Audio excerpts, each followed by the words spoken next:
Coco Martin tahasang inamin na hindi pa siya nakakaranas ng cheating. Sa trending na issue ngayon ni Maris Racal at Anthony Jennings ay hindi mapigilan ng mga fans ni Coco Martin na tanungin ang aktor kaugnay sa opinyon nito sa cheating.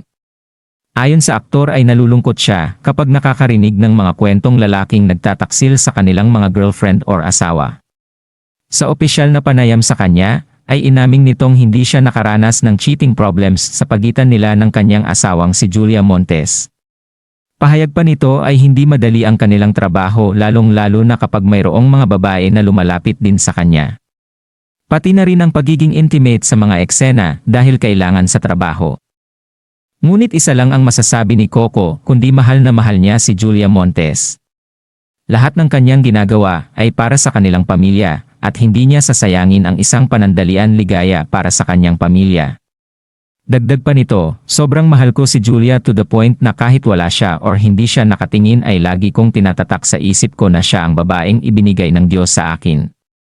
Lagi akong nagdarasal at thankful akong nabigyan ng pagkakataong mahalin ng sobrang maintindihan na tao. Alam niyo si Julia, hindi naman maiwasan na may pagselosan, pero pinapatunayan ko sa kanya na siya ang aking isang mahal. Takot na takot ako sa karma dahil alam kong babalik sa akin ang kasamaan kapag ginawa ko yon. Sa ngayon alam kong ang pagrespeto at pag-value ng mga minamahal ang importante.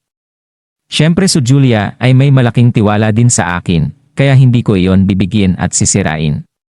Mahal na mahal ko siya.